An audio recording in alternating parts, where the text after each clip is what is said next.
इस वीडियो में मैं आपसे बात करूंगा, जैसा कि आप सभी को मालूम है, अधीनस्थ बोर्ड यानी कि RSMSSB बोर्ड द्वारा सीईटी ग्रेजुएशन का रिजल्ट है वो जारी कर दिया गया है, लेकिन अभी तक स्कोर कार्ड जारी नहीं हुआ है। इस वजह से बहुत स्टूडेंट को अभी तक ये समझ में नहीं आ रहा कि नॉर्मलाइजेशन में कौन सी शिफ्ट को फ़ायदा हुआ है। तो इस वीडियो में मैं आपसे बात करने जा रहा हूँ कि नॉर्मलाइजेशन का जो फॉर्मूला है वो आपको कैसे यूज करना है और कौन सी शिफ्ट को फ़ायदा हुआ, प्रत्येक शिफ्ट में कितने नंबर बढ़े हैं तो किस शिफ्ट में कितने नंबर घटे, उसके बारे में इस वीडियो में चर्चा करने जा रहा हूँ। इसलिए वीडियो को बिना स्किप किए कंप्लीट देखें। वीडियो पसंद आए तो वीडियो को लाइक करें, चैनल जरूर सब्सक्राइब करें, क्योंकि आपको इस यूट्यूब चैनल पर इसी तरह राजस्थान एग्जाम, चाहे वो अधीनस्थ बोर्ड द्वारा करवाया गया हो या RPSC द्वारा करवाया जाए, सभी एग्जाम से रिलेटेड अपडेट आपको इस यूट्यूब चैनल के माध्यम से दी जाती है। तो नॉर्मलाइजेशन फॉर्मूले में कौन सी शिफ्ट के नंबर बढ़े हैं या कौन सी शिफ्ट के नंबर कम हुए हैं, पहले उसके बारे में चर्चा करता हूं और उसके बाद मैं बात करूंगा आपको अपना स्कोर कार्ड और नॉर्मलाइजेशन है वो कैसे चेक करना है।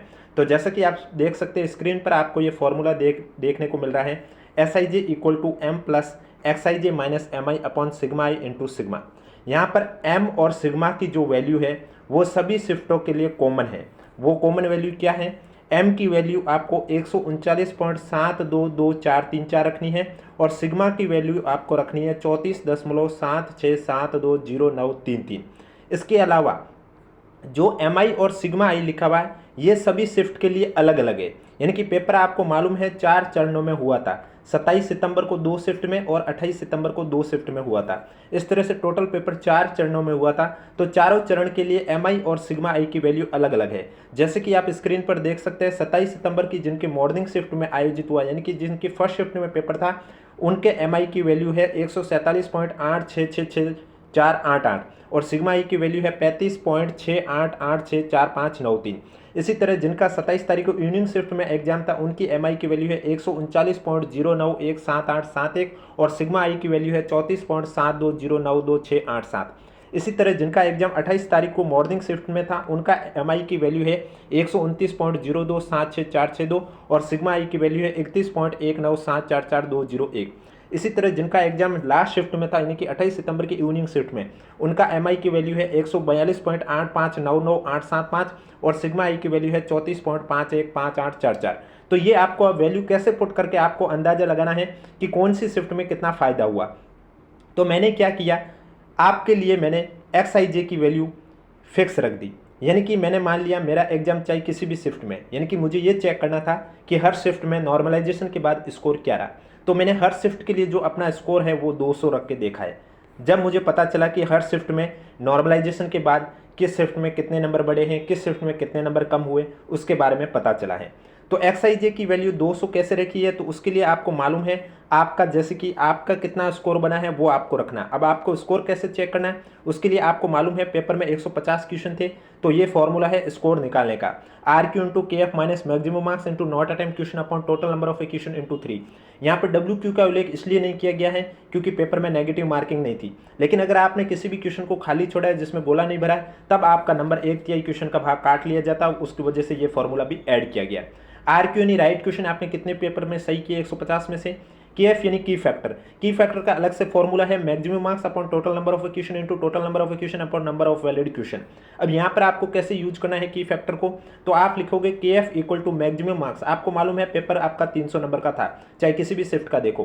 टोटल नंबर ऑफ क्वेश्चन आपको मालूम है पेपर में 150 क्वेश्चन थे, into total number of question 150 question थे, upon number of valid question. जैसा कि आप सभी को मालूम है एग्जाम 4 शिफ्ट में हुआ था, चारों शिफ्ट में एक भी क्वेश्चन डिलीट नहीं हुआ, सभी क्वेश्चन वैलिड है। हाँ, एक क्वेश्चन है जिसका आंसर है वो चेंज हुआ है, तो सभी क्वेश्चन वैलिड है। इसका मतलब वैलिड क्वेश्चन की संख्या भी मैंने, आप चाहे किसी भी शिफ्ट में देखो 150 ही रहने वाली, चाहे आप किसी भी शिफ्ट का देख लो, की फैक्टर की वैल्यू आपके लिए सभी के लिए 2 ही रहने वाली है, क्योंकि कोई भी क्वेश्चन है वो डिलीट नहीं हुआ है। तो KF की वैल्यू 2 आपको रखनी है। अब आपको यहाँ क्या करना होगा, RQ की जगह 100 क्वेश्चन, जैसे कि मैंने माना कि 100 क्वेश्चन मैंने सही किया, इनटू KF की वैल्यू 2 रखी है और सभी क्वेश्चन मैंने 150 के 150 गोले भरे हैं, तब तो आपको यहाँ नॉट अटेम्प्ट क्वेश्चन की संख्या 0 रखोगे तो ये पूरा पार्ट आपका 0 हो जाएगा, इसलिए यहाँ आ जाएगा 0, तो ये मार्क्स आए 200। तो आपको भी अपने मार्क्स इस तरह से निकालने हैं। अब मैंने कैसे चेक किया, अब मैंने क्या किया, XIJ की वैल्यू 200 रखी और सभी शिफ्ट की एक एक करके देखा है। जब मैंने फर्स्ट शिफ्ट में देखा तो मुझे पता चला कि मेरे मार्क्स तो आए थे 200, लेकिन नॉर्मलाइजेशन का फॉर्मूला मैंने कैसे यूज किया, मैंने यहाँ पर M की वैल्यू रखी। M की वैल्यू आप देख सकते हैं स्क्रीन पर आपको दिखाई दे रही है 139.722434, सभी शिफ्ट के लिए M की वैल्यू ये कॉमन रहनी है। एक्स आई जी की जगह मैंने 200 रखे, जो कि अभी मैंने आपको बताया कैसे निकालने थे। इसके बाद लिखा हुआ माइनस एम आई। यहाँ पर एम आई में जैसे कि मैं फर्स्ट शिफ्ट की बात कर रहा हूँ, तो मैं देखूंगा फर्स्ट शिफ्ट में एम आई का स्कोर क्या है, 147.866488 ये मैंने रखा है। इसके बाद आपके फॉर्मूले में दिखा हुआ है अपॉन में सिग्मा आई। अब इस सिग्मा आई की वैल्यू यानी कि फर्स्ट शिफ्ट में मेरी सिग्मा आई की वैल्यू क्या है, तो वो वैल्यू है 35.68864593। तो ये मैंने वैल्यू वहाँ पर पुट की है। इनटू में फिर दे रखा है सिग्मा, और सिग्मा की वैल्यू है वो आपके कॉमन है सभी शिफ्ट के लिए 34.76729093। मैं फिर से बता देता हूँ, एम और सिग्मा की वैल्यू आप चाहे किसी भी शिफ्ट के देखो, सभी शिफ्ट के लिए कॉमन वैल्यू है, जो कि आपको स्क्रीन पर दिखाई दे रहा है। वैल्यू चेंज है तो वो एम आई और सिग्मा आई है, जो कि हर शिफ्ट के लिए अलग अलग है। तो ये मैंने वैल्यू यहाँ पर पुट किया, और उसके बाद जब नंबर निकाले हैं तो मुझे पता चला कि जब मेरे स्कोर कार्ड में 200 नंबर थे और नॉर्मलाइजेशन के बाद नंबर हुए मेरे 190 समथिंग कुछ, यानी कि मोटे मोटे तौर पर देखा जाए तो फर्स्ट शिफ्ट में जिनका भी पेपर था उनके नॉर्मलाइजेशन में 10 नंबर कम हुए। कितने नंबर कम हुए हैं? 10 नंबर कम हुए। 10 नंबर का उन्हें नुकसान हुआ। जिनके 130 आ रहे थे उनके 120 हुए, जिनके 140 आ रहे थे उनके 130 हुए। अब मैं बात करूंगा सेकंड शिफ्ट वालों की, कि सेकंड शिफ्ट में जिनका एग्जाम था, यानी कि 27 सितंबर को सेकंड शिफ्ट में जिनका एग्जाम था, उनके नॉर्मलाइजेशन के बाद क्या फ़र्क आया। तो उनमें भी मैंने सेम वैल्यू रखी। एक्स आई जी की वैल्यू मैंने 200 रख के देखा, क्योंकि मुझे ये चेक करना है कि नॉर्मलाइजेशन के बाद कितना फ़र्क आया, इसलिए मैंने सभी चारों शिफ्ट में एक्स आई जी की वैल्यू 200 रखी है।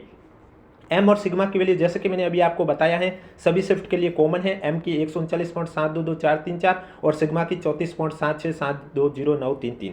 अब एम आई की वैल्यू की जगह मैं लिखूंगा सेकंड शिफ्ट की एम आई की वैल्यू 139.091781 और सिग्मा आई की जगह 34.72092687 रखूंगा। जब मैंने एम आई की वैल्यू सेकंड शिफ्ट वाली रखी, सिग्मा आई की वैल्यू रखी, फिर इंटू सिग्मा में वापस 34.76220933 रखी। ये सब वैल्यू रखने के बाद मुझे पता चला कि मेरे जो स्कोर कार्ड में 200 था उसमें पॉइंटों में बढ़ोतरी हुई है। यानी कि जो सबसे कम बढ़ोतरी हुई है वो सेकंड शिफ्ट में जिनका भी एग्जाम था उनके ज़्यादा परिवर्तन नहीं देखा गया है। उनके यानी कि स्कोर कार्ड और नॉर्मलाइजेशन का स्कोर है वो लगभग बराबर है, पॉइंटों का फर्क आया है। इसके बाद मैं बात करूंगा थर्ड शिफ्ट की, लेकिन उससे पहले आप कमेंट बॉक्स में हमें जरूर बताएं आपका एग्जाम कौन सी शिफ्ट में था। अब थर्ड शिफ्ट वाले कैसे देखा है मैंने, तो उसके लिए जैसे कि मैंने अभी आपको बताया एम की वैल्यू 139.722434 रखी है, सिग्मा की वैल्यू जो कि सभी के लिए कॉमन है 34.7672 रखी है, एक्स आई जी की जगह मैंने 200 रखी है, और एम आई और सिग्मा आई में थर्ड शिफ्ट में देखूंगा, यानी कि 28 तारीख को जिनका मॉर्निंग शिफ्ट में एग्जाम था उनकी बात कर रहा हूँ। तो इसमें एम आई की वैल्यू 129.0276 रखी है और सिग्मा आई की वैल्यू 31.19744 रखी है। ये सभी मैंने वैल्यू यहाँ पर पुट की है। तब मुझे पता चला कि जब मेरा स्कोर कार्ड 200 बन रहा है और नॉर्मलाइजेशन के बाद इस शिफ्ट में सबसे ज़्यादा बढ़ोतरी हुई है, मेरे 218.81 कुछ अंतर आया। यानी कि थर्ड शिफ्ट में जिनका एग्जाम था, यानी कि 28 तारीख की मॉर्निंग शिफ्ट में जिनका पेपर था उनके 18 नंबर बढ़े हैं। यानी कि नॉर्मलाइजेशन के बाद सबसे ज़्यादा फायदा हुआ है वो थर्ड शिफ्ट को हुआ।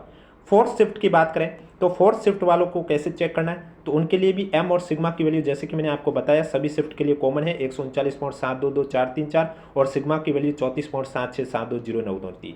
एक्स आई की जगह मैंने लिख लिया 200। फिर एम आई और सिग्मा आई में फोर्थ शिफ्ट यानी कि सबसे लास्ट वाली शिफ्ट है उसकी देखूंगा, तो एम आई की जगह मैंने लिखा था 142.85999875 और सिग्मा आई की जगह 34.515844 रखा है।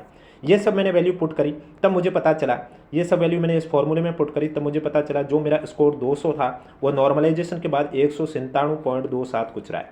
यानी कि मोटे मोटे तौर पर देखा जाए तो 2.2 अंक का कमी हुई है। तो अब आपको मोटे मोटे तौर पर बता देता हूँ, दशमलव को छोड़कर देखा जाए तो आपका सीटी एग्ज़ाम 4 शिफ्टों में हुआ था, यानी 4 चरण में हुआ था। नॉर्मलाइजेशन के बाद जो पहली चरण है उसमें 10 नंबर में अंतर आया, यानी कि 10 नंबर की कमी हुई है। जिसके भी जितने नंबर थे उससे 10 नंबर कम हुए। सेकेंड शिफ्ट में पॉइंटों में अंतर आया, ज़्यादा अंतर नहीं है, दशमलव में अंतर रहा है, इसमें ज़्यादा फर्क देखने को नहीं मिला है। थर्ड शिफ्ट में जिनका एग्जाम था तीसरा चरण यानी कि 28 की मॉर्निंग शिफ्ट का, उन्हें फ़ायदा हुआ, सबसे ज़्यादा 18 नंबर की बढ़ोतरी हुई है। उनके 18 नंबरों की बढ़ोतरी हुई है मोटे मोटे तौर पर। जिनके भी 150 आ रहे थे तो उनके 168 हुए नॉर्मलाइजेशन के बाद, इस तरह से।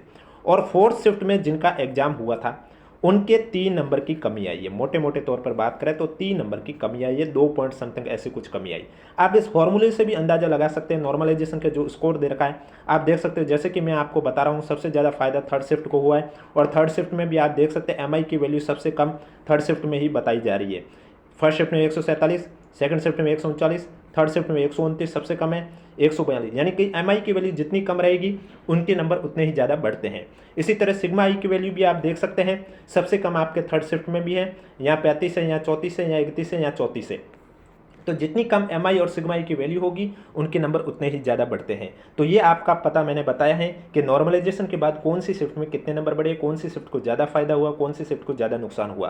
तो मोटे तौर पे देखा जाए तो सबसे ज़्यादा फायदा हुआ है वो थर्ड शिफ्ट को हुआ है, और सबसे ज़्यादा नुकसान हुआ है वो फर्स्ट शिफ्ट को हुआ है। सेकेंड शिफ्ट में ज़्यादा अंतर नहीं आया है, और फोर्थ शिफ्ट में भी 2 नंबर का अंतर आया है।